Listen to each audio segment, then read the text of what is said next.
And so, I mean, we can dive into a little bit deeper, but depending on if we choose a business, that's probably a little easier to get clearer on. Landscaper. All right. So yeah, I got a little 12-person crew. We're doing decent, but I want to, double my business. So, I mean, there's two things on that. I want to double your business. You and I both know that is a pick up the phone, walk and knock on doors, and you can double your business by just a little bit more sales effort, right? And so the sales effort is going to get you more results, and that's going to be based on how good you pitch. And sometimes in that world, I would venture to guess that the first person, it's like real estate. You're either number one, or number two. There is no number three. So they're going to sign with number one person they meet with or number two, and most people won't go to number three. When I say number one or number two, the first person they meet, right? And so they say in real estate that it's 81% of people will sign with, on the buy side, will sign with the first person they meet, and then first or second, and then 91% on the sell side. So it's like either you're number one, number two in that game. And so I would venture to say that landscaping, if you show up at my front door and you've got a great personality, you've got somebody that is personable, and you can show me what you can do, I think it'd be great. Like for me, if you walk me, I say, hey, I walked by your house and I had an idea for your front lawn. Whether you use me or not, I drew something up. I had a guy show up at my place one time. He goes, I drew this by hand. And it was just a color and crayons. He goes, but I looked at your house and this is what it did. And I looked at him and I said, you did this from your car? He goes, yeah. He goes, but I just really liked when I drove by your house. And I just thought, I just got inspired. Even if he was lying to me, I loved it. See, you just gave landscapers, if they're listening, I think a multi-million-dollar idea, because if someone knocked on my door and had some way to show me my house with a new front yard or landscape. Yep. Because I ain't talking about the people that come mow your lawn, people that design your landscape. Right. And I looked down and they made my house look 1,000 times better with whatever they did. I'd say, how much is that? And how soon? Yeah. How do I get that done? I'd be like, holy shit, dude, that looks gorgeous. How do I do that? But you know why we love that? It's customization. We love customization.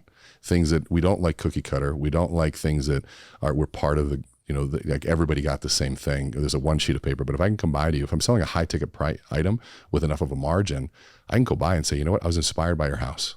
What do you mean you're inspired? I said, well, I'm a landscape artist. I stress artist. I said, can I show you what I mean? And I'd walk them outside. I'd say, you see this tree? This is what this does. But I had a couple ideas if I can show you. And all of a sudden, who would say no to that? And even if they said no, where would the story come in? That is a story. That's the point. I was inspired by this. And then they at that point. The reason they were inspired is the story. Well, they could, that's the next part. Now I've got your attention, right? And then they say, well, why should I use you? I said, well, that's when, let's just say this person said, why? Let's say I'm an immigrant. Well, I got to this country 6 years ago. And as a kid, me and my father, we used to literally go out and we would do X, Y, and Z and tell a story about how we got here. But we had a dream of getting to the United States. And we went through a 6-month process and tell the story. And now I'm here and I get to do this every day. And I don't have to worry about cartels. I don't have to worry about whatever the story is. And all of a sudden you've given me value. Now I know who you are. And there's a story to it. And the story is what differentiates, because the story brings you to life. It sets you apart. And story allows us to take the simple things and make them really real. Like somebody's draw people in. Yeah. Well, it's something to say, it's like, hey, I care. Okay. That doesn't mean anything alone. But if you say, I grew up with a mother who used to always take in the orphans around the neighborhood. And every time we had this one kid down the street, his parents were always working, they're always fighting. And she would always say, go get Johnny and make sure he's got, invite him to dinner. And I never understood it. I didn't even like Johnny that much, but every single night she'd always say, call Johnny. And then I found out later his story and what was going on. And my mother used to she cared about everybody. And I guess now, so that's a story about his mom and how he grew up. And now all of a sudden now you're saying, and so I guess the way we do our business, it's inspired by my mom. We want everybody to feel the way my mom made Johnny feel. And all of a sudden it's like, holy shit, the word care now has a backbone to it. It has something that it came from. But those stories exist already. That's what I'm trying to tell people. You don't create them. You have to turn around, look at your life and say, how did I do this? You're the best example in this. Why the real Brad Lee?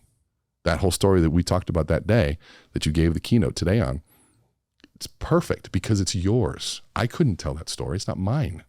That's why we call it a signature story. It's as unique to you as your own signature. And if you can do that, it already exists. So you don't have to memorize it. That's the best part. These memories are already memorized. You just have to hit play on these memories, and then at the end, do the other stuff that we talked about with the tie downs and everything. When I listened to your class one time, you said, to somebody, what's your favorite color? Mm-hmm. And then they went into a story instead of just saying, black. Mm-hmm. Explain that. So we use the what's your favorite color as a training tool, right? To say, okay, because what's your favorite color is kind of a stupid question. And just like what's your rate or what's your cost, what's your commission, whatever the pricing question, stupid questions. And the reason is because if they're asking that question, they don't know what else to measure you on. And so I say, okay, we're going to practice the sequence by just a simple question of what's your favorite color. And I'll go around the room and I'll say, okay, what's your favorite color? Blue, red, yellow, green. And I'll go to a student, somebody else has been through it. I'm like, what's your favorite color? So if you would ask me my favorite color, I'd say I grew up in Miami, Florida, and I moved to Minnesota when I was 7 years old. And so I lived Miami, Minnesota half time, so about 15 or 16 years old. But there was always one place I felt at home. If I was on a beach and I saw palm trees, I knew I was close to my friends, my food, my music, my culture, all the things that made me happy. And so palm trees are green, so my favorite color is green. And so now what we're learning there, somebody, the cynic will say, can you just answer the question? I'm like, if you're saying that, you're missing the point. One is if there were 30 people that asked the color, and then I said that amongst the 30, what's the only color you're going to remember? Green. Green, because there's a story to it, because that's how the brain works. It remembers stories, it remembers emotional things, it remembers pictures, and all of those things. And if you relate it to the beach, if you're like, I like beaches too. Wow, in Miami, he's probably Cuban. He probably likes Cuban food. Yep. Music, probably likes Latin music. Yep.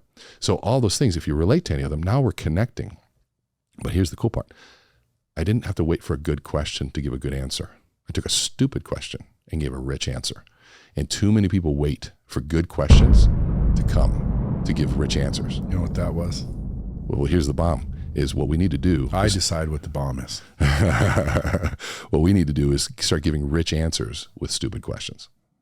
Yeah, that was the bomb. Folks, pay attention. Because if just a salesperson could do that.